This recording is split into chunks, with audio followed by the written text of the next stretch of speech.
Buenos días, buenas tardes, buenas noches. Eh, el día de hoy vamos a hablar sobre el tema del paludismo o la malaria. Les saluda Oseas Brizuela Mejía, que será el expositor de este video. Soy médico preinterno del quinto año de la carrera. Espero que se queden a ver todo el video. Suscríbanse, denle like y pues vean todo el video. Yo sé que les va a servir, sé que les va a gustar mucho, así que continuemos. Los temas que se abordarán en el video van a ser la clasificación taxonómica del parásito, las formas de transmisión, el vector que transmite la malaria, la epidemiología, las formas evolutivas, explicaremos de la forma más sencilla pero que quede bien claro el ciclo biológico, la fisiopatología, vamos a detenernos bastante en la fisiopatología, las manifestaciones clínicas, el diagnóstico y vamos a finalizar con el tratamiento de la malaria. La malaria o el paludismo es una enfermedad parasitaria producida por el parásito Plasmodium y es transmitida por varias formas. La forma más clásica y la más importante es por la picadura del mosquito hembra del Anopheles, pero también se conocen otras formas de transmisión que a lo mejor no son clásicas o no son muy comunes, pero también suele pasar.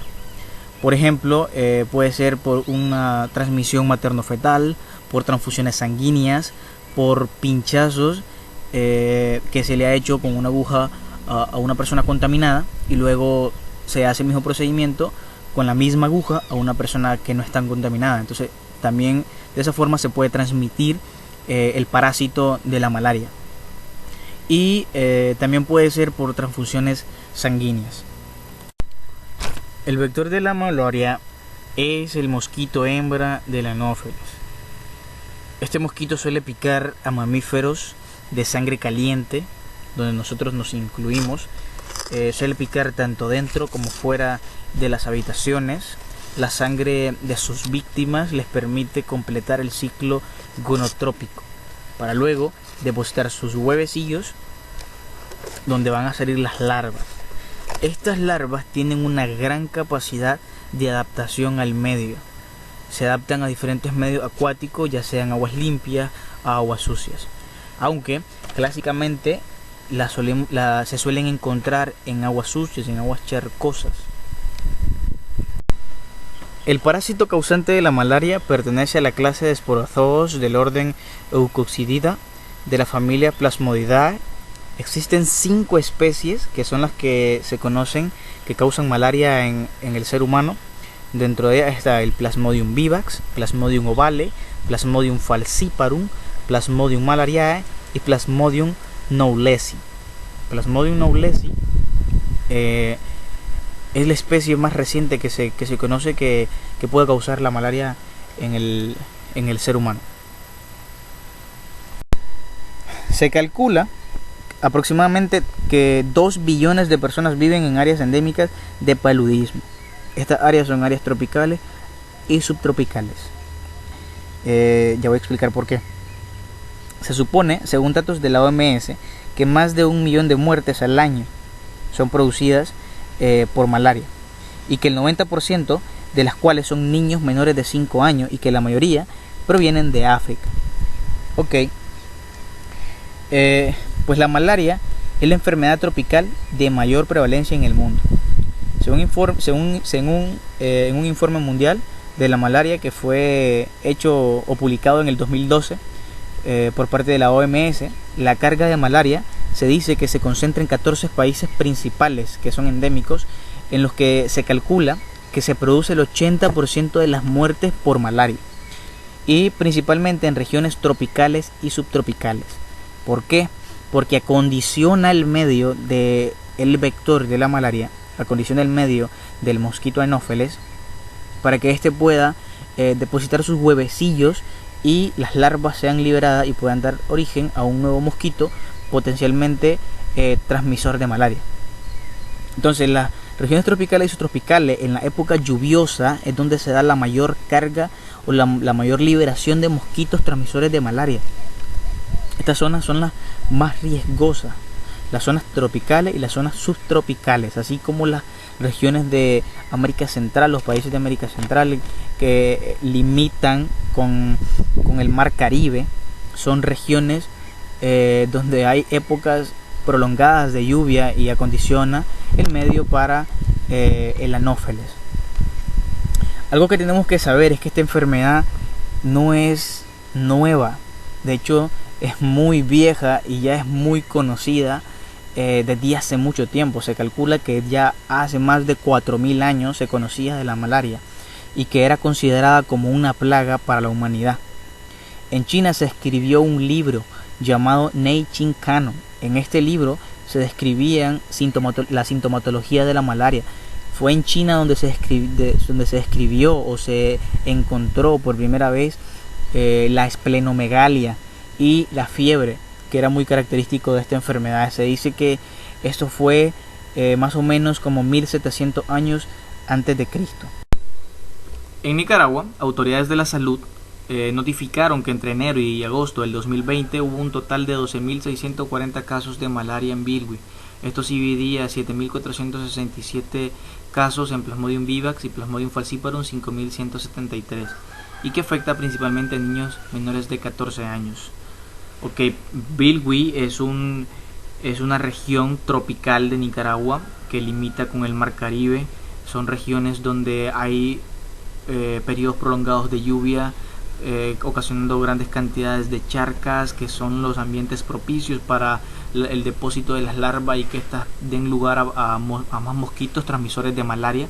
Ya habíamos mencionado esto. Las zonas boscosas también propician el lugar idóneo para que estos se puedan multiplicar.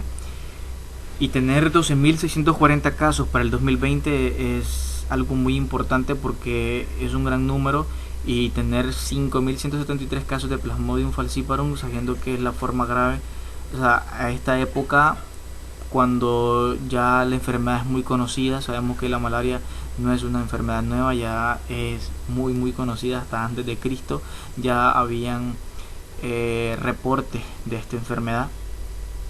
Así que nada, esto simplemente nos explica un poco más sobre la importancia de saber sobre esta enfermedad. Aquí se menciona la forma evolutiva del parásito de Plasmodium, que se encuentra en el mosquito y en el humano. ¿Por qué razón? Porque nosotros veamos lo que es el ciclo biológico, cómo se divide el ciclo biológico de la malaria, vamos a entender por qué. Ahí el ciclo biológico se divide en dos: el ciclo esporogónico, que se da en el mosquito, y el ciclo esquizogónico, que se da en el humano. Y es por eso que hay formas parasitarias en el mosquito que son distintas a las formas parasitarias en el humano. No vamos a hablar tanto de estas formas parasitarias. Cuando estemos en el ciclo biológico vamos a hablar un poquito más. No nos vamos a detener a explicar algo sobre las formas parasitarias en específico, porque ya sería un tema de parasitología. Ustedes pueden detener el video y observar la información que está en cada presentación, y si tienen alguna duda pues pueden dejar el comentario o indagar un poco más en algún libro de parasitología.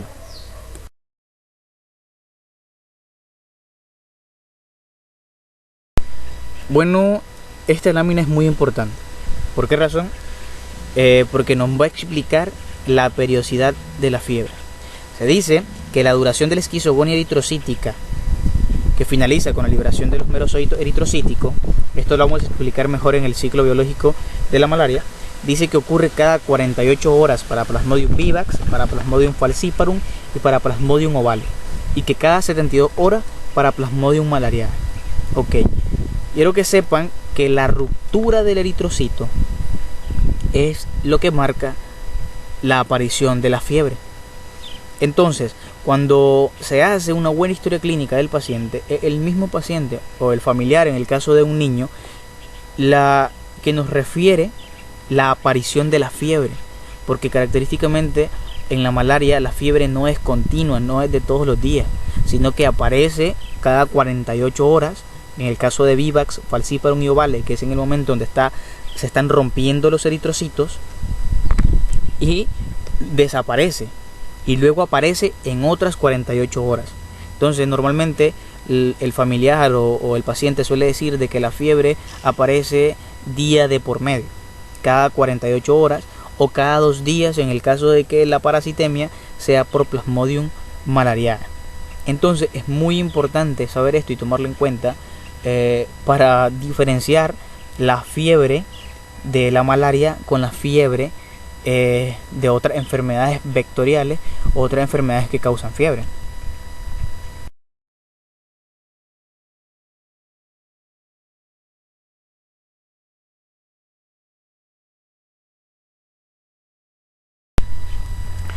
La malaria puede ser grave o no grave.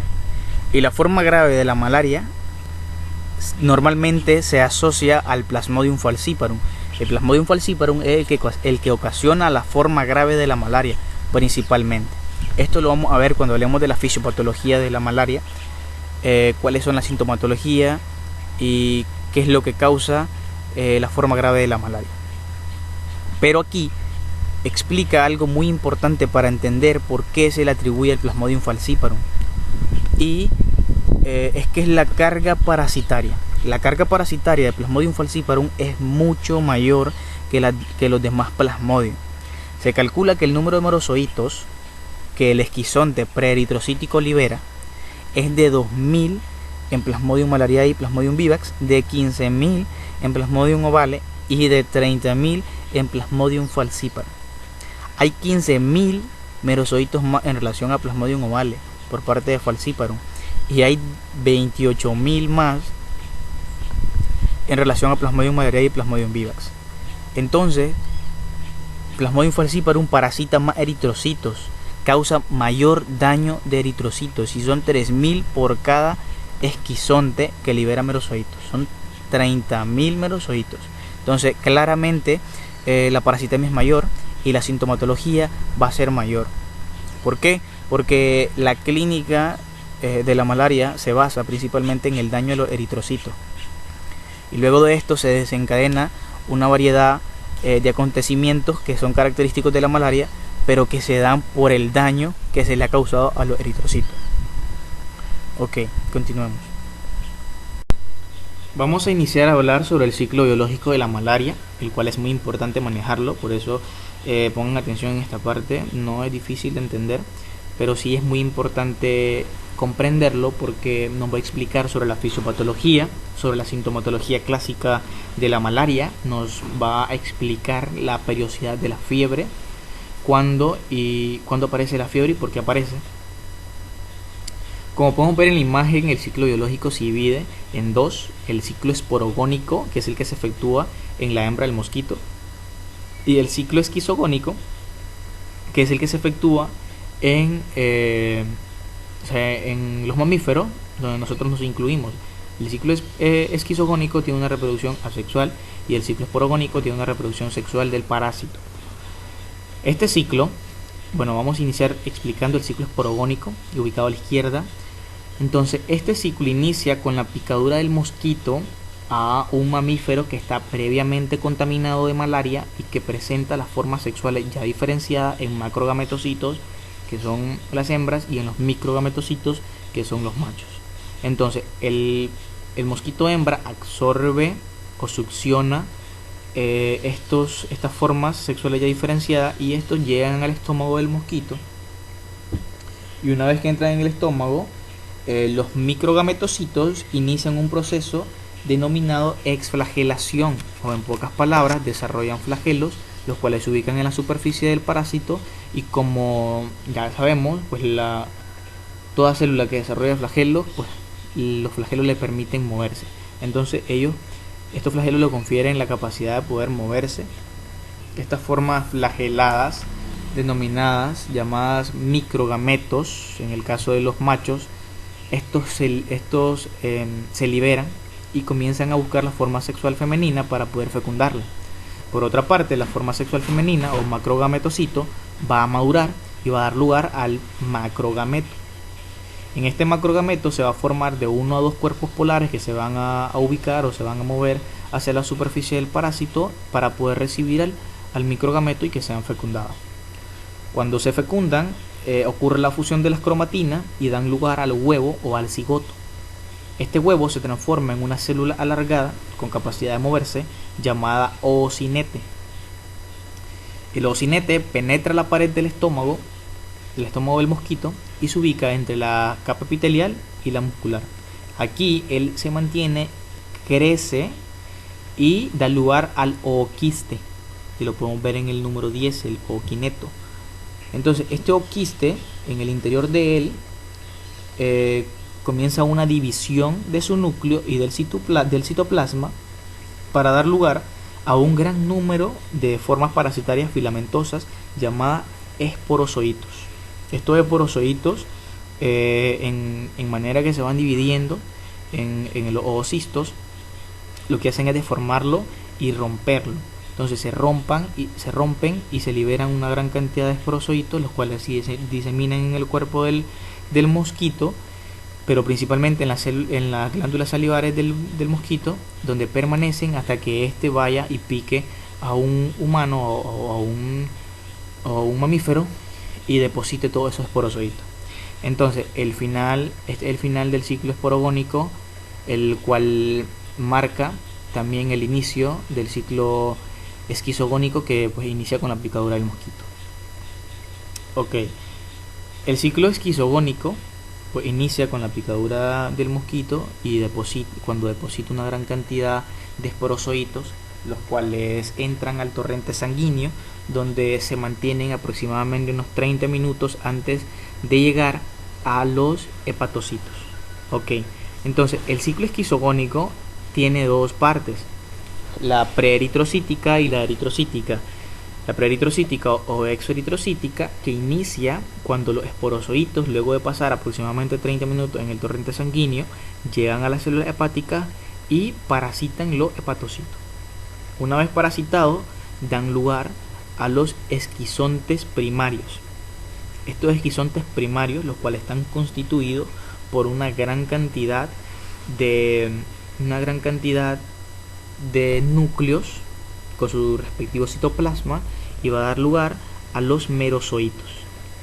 Los esquizontes comienzan a crecer porque comienzan a formarse dentro de él una gran cantidad de merozoitos, que son formas parasitarias, y este crecimiento comienza a deformar la célula hepática y termina rompiéndola. Igual se rompe el esquizonte y comienza la liberación de merozoitos.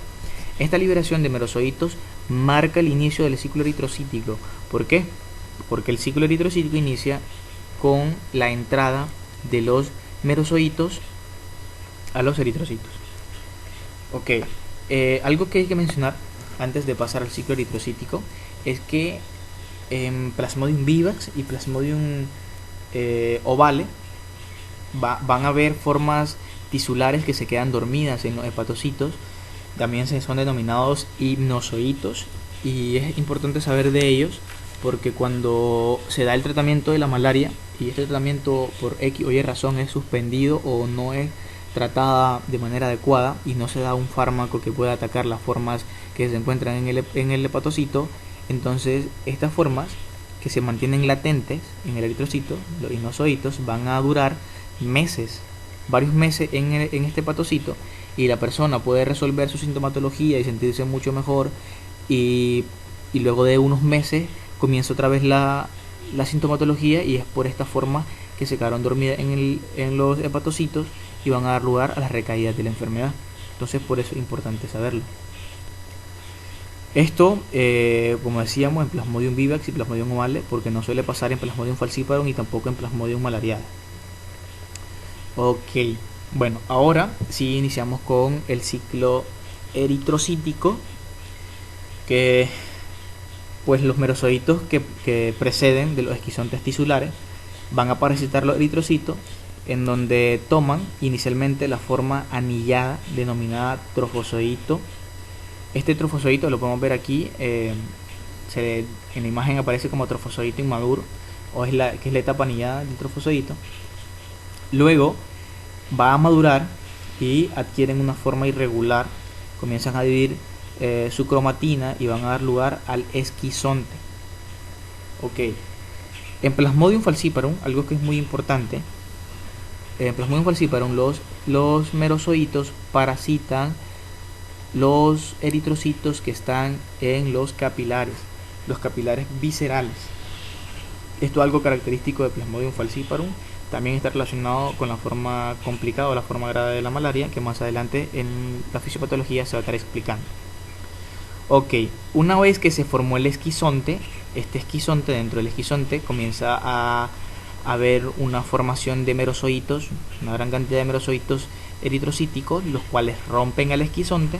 Una vez se rompen, entran al torrente sanguíneo y comienzan a parasitar más eritrocitos, y el ciclo eritrocítico comienza otra vez, una y otra vez.